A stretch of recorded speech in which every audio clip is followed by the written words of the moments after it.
चक्रवाढ व्याज किंवा कंपाऊंडिंग हा शब्द ऐकल्यावर आपल्या मनात काय येतं? बहुतेकदा बँकेतलं एखादं किचकट गणित, बरोबर ना? पण खरं तर कंपाऊंडिंग ह्यापेक्षा खूप काही जास्त आहे. हा पैशांचा एक गुप्त नियम आहे. एक अशी अदृश्य शक्ती जी पैशांच्या एका लहानशा रोपट्याला एका विशाल वृक्षात बदलू शकते. श्रीमंत लोक अजून श्रीमंत का होतात याचं खरं रहस्य हेच आहे. जरा विचार करा, एक लहानसं बी जर त्याला योग्य वेळ, जागा आणि सातत्य मिळालं तर ते एका प्रचंड मोठ्या झाडात बदलतं. पैशांचंही अगदी तसंच आहे, काही वेगळं नाही. कंपाऊंडिंग हे पैशांसाठी तेच काम करतं जे वेळ आणि माती एका बियासाठी करतात. चला तर मग ह्या अदृश्य शक्तीला एकदम सोप्या भाषेत समजून घेऊया. म्हणजे नेमकं काय? सोप्या भाषेत सांगायचं तर हे फक्त आपल्या मूळ पैशांवर व्याज मिळवणं नाही, तर त्या व्याजावरही व्याज मिळवणं आहे. यामुळे काय होतं की पैसे हळूहळू नाही तर अक्षरशः वेगाने वाढायला लागतात. आपण कमवलेला प्रत्येक रुपया आपल्यासाठी एक नवीन सैनिक बनतो, जो आणखी पैसे कमवण्यासाठी लढतो. तर मग आजच्या या विश्लेषणामध्ये आपण आपला आर्थिक किल्ला कसा बांधायचा हे 4 सोप्या टप्प्यांमध्ये पाहणार आहोत. सगळ्यात आधी आपण संपत्तीचा पाया कसा रचायचा ते बघू. मग त्याची वाढ आणखी वेगाने कशी करायची ते पाहू. त्यानंतर या किल्ल्याचे शत्रू कोण आहेत हे जाणून घेऊ. आणि हो, सगळ्यात शेवटी हा किल्ला आपण का बांधतोय याचं खरं उद्दिष्ट काय आहे हे समजून घेऊ. ठीक आहे, चला तर मग सुरुवात करूया. बघा, कोणत्याही मजबूत इमारतीसाठी तिचा पाया एकदम पक्का असावा लागतो. संपत्तीच्या बाबतीतही हाच नियम आहे. हे असे काही मूलभूत सिद्धांत आहेत ज्यांच्याशिवाय कंपाऊंडिंगची जादू कधीच काम करू शकत नाही. आता समजा एक व्यक्ती आहे, वय 25 वर्ष. या वयात गुंतवणूक सुरू करण्याचा सगळ्यात मोठा फायदा काय असेल? तो आहे वेळ. कंपाऊंडिंगचा पहिला आणि सर्वात महत्त्वाचा नियम हाच आहे. वेळ आपला सर्वात मोठा मित्र आहे. जितका जास्त वेळ आपण देऊ तितकी मोठी जादू घडेल.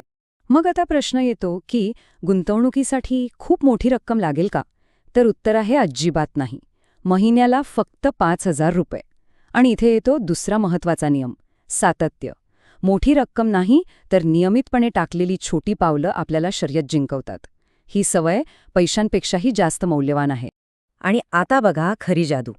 जर हीच व्यक्ती पुढची 30 वर्ष म्हणजे वयाच्या 55 पर्यंत दरमहा फक्त 5,000 रुपये गुंतवत राहिली आणि समजा त्यावर सरासरी 10% परतावा मिळाला, तर तिच्याकडे किती रक्कम जमा होईल?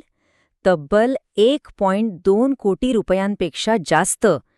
हीच आहे वेळ आणि सातत्याची खरी ताकद.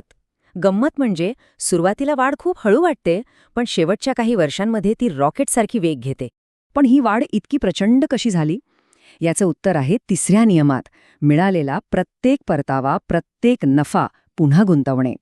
जेव्हा कमावलेल्या पैशाला खर्च न करता पुन्हा कामाला लावलं जातं, तेव्हाच पैशांची ही सेना वाढत जाते आणि कंपाऊंडिंगची खरी शक्ती आपल्याला दिसायला लागते. चला, पाया तर पक्का झाला. पण आता ह्या किल्ल्याच्या भिंती अधिक उंच, अधिक वेगाने कशा बांधायच्या? आता आपण अशा काही पद्धती पाहणार आहोत ज्या आपल्या संपत्ती वाढीच्या प्रक्रियेला एक वेग देतील. ह्यासाठी 3 जबरदस्त मार्ग आहेत. पहिलं, ऑटोमेशन, म्हणजे दर महिन्याला गुंतवणुकीसाठी पैसे आपोआप कट होतील अशी व्यवस्था करा.